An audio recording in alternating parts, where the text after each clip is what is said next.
اللهم صل وسلم وبارك على سيدنا محمد. حبايب قلبي وحشتوني كتير. كل سنة وحضراتكم بألف خير يا رب. رمضان الهنا عليكم.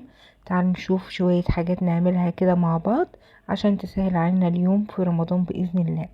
أنا جبت كمية بصل حلوة كده وخرجتها وحطيتها في المقلي وشوحتها لغاية ما اتبلت كويس بالزيت، وعملت كده قوارب معانا.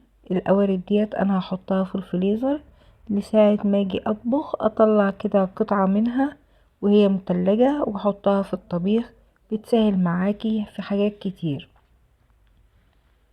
البصل ده اي وصفة هتطبخيها طلعي واشتغلي منه على طول، كده جاهز على الاكل معاكي على طول.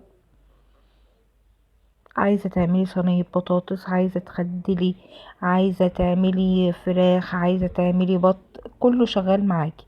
وبرضو كمان جبت كوسة وفحرتها وقشرتها وغسلتها كويس وقمت منشفاها وعملتها برضو في الاطباق كده. ومعانا كمان برضو كرنب جبته وقطعته وسلقته ورصصته كده وحطيته برضو في الاطباق، يبقى جاهز معايا اطلع من الفريزر على الحشو على طول. طماطم الوقت كمان رخيصة، فانا جبت كمية حلوة من الطماطم وقمت مقطعاها وحطيت لها معلقة زيت ومعلقة سكر، وقمت حطاها في الحلة لغاية ما اتسبكت وضربتها في الخلاط. بقت معايا تقيلة جدا وعملتها في اكياس كده. دي صلصة طماطم تطلع من الفريزر على طول على الطبخة بتاعتك. كل الحاجات دي بتسهل عليكي الوقت جدا في شهر رمضان. ودي خلطة انا عاملاها مخصوصة للمحشي، جاهزة معايا اطلع من الفريزر على حشو على الخضرة والبهارات والرز. البصل ده متخدل وحط عليه الصلصة. لما بقى تقيل جدا يدوب بس يتحط عليه الخضرة والرز والبهارات. مش هنضيع اي وقت، يبقى كل حاجة عندك جاهزة في قلب الفريزر. بالنسبة للأكياس ديت انت بتحطيه كده وبتبططي وتحطيها في قلب الطبق، ما بتاخدش معاكي مكان. يعني الصلصة كده برضو انا تانية الكيس لتحت متبططة معاكي، غير ما بتقومي ربطاها كده وحطاها بتاخد اماكن، لكن كده مفرودة.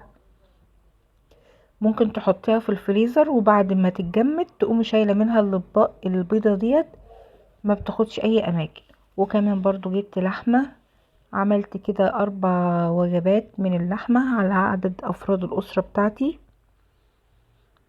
انا جايباها ملبس على احمر لان في عندي بيحب الملبس وفي عندي بيحب الاحمر، فانا قسمت كل وجبة على عدد افراد الاسرة بتاعتي.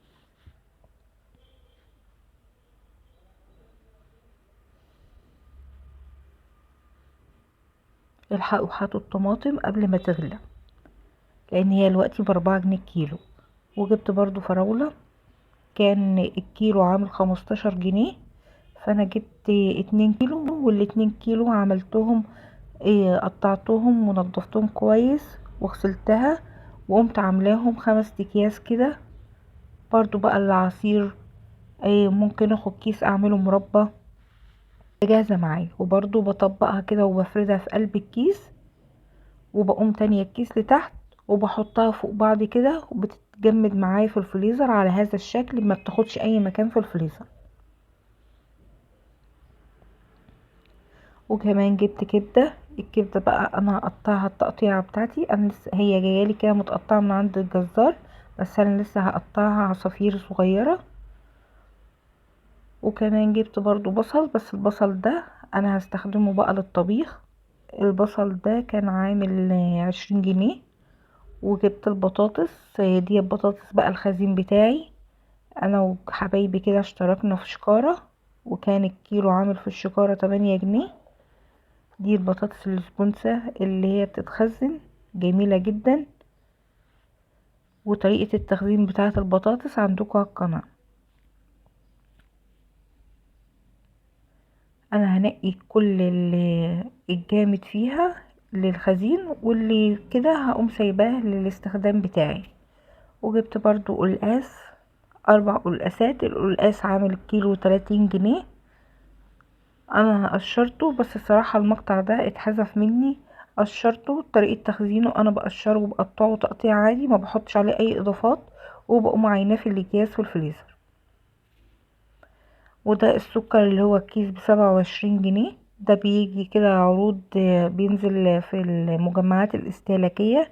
الكيس عامل 27 جنيه، فانا جبت 5 اكياس، لان انتوا عارفين رمضان بيحب العصاير والسكر كتير.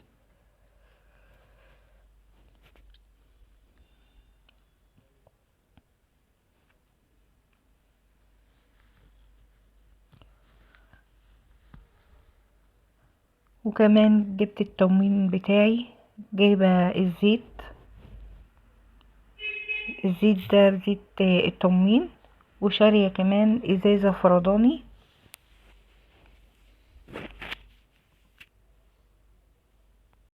والحمد لله اسعار الزيوت بدأت تنزل خالص في الاسواق، ربنا يرخص الاسعار كمان وكمان يا رب. طبعا احنا مش بنستخدم 3 ازايز بس، انا بشتري عليهم كمان، لان طبعا الشغل بيبقى في رمضان اكتر من الايام العادية. وشوية بهارات كده جبتها، كان معايا فلوس اتبقت معايا في السوبر ماركت، فجبت السمنة ديت، كانت ربع كيلو ب25 جنيه. دي سمنة جنة سايبة، بيوزنلك زي ما انت عايزة بالميزان.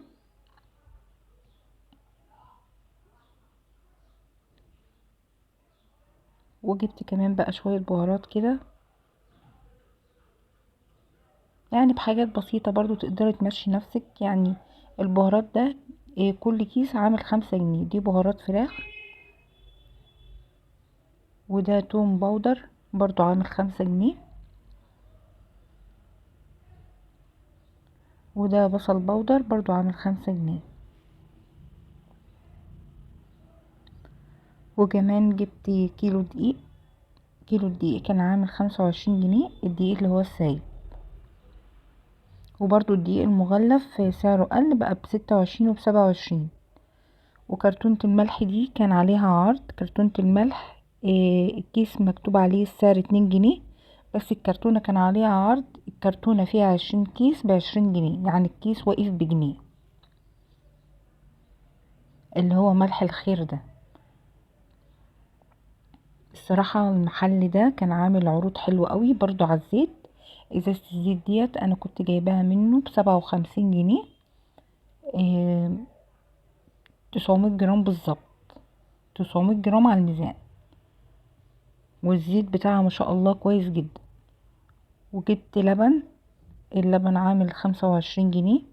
في اماكن نزل اللبن فيها ب22، بس انا بجيبه من لبان، وما شاء الله اللبن ده سمين.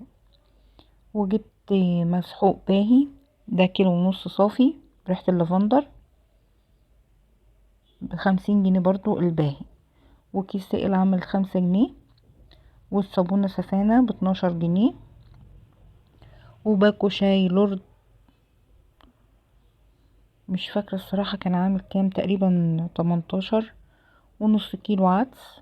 العدس برضو رخص، كان نص كيلو عامل 35. والبيض برضو سعره قل بقى ب5 جنيه البيضة. وجبت ب10 جنيه لانشون. والفول صويا برضو جبت ب10 جنيه. يا رب يكون المشتريات عجبكم.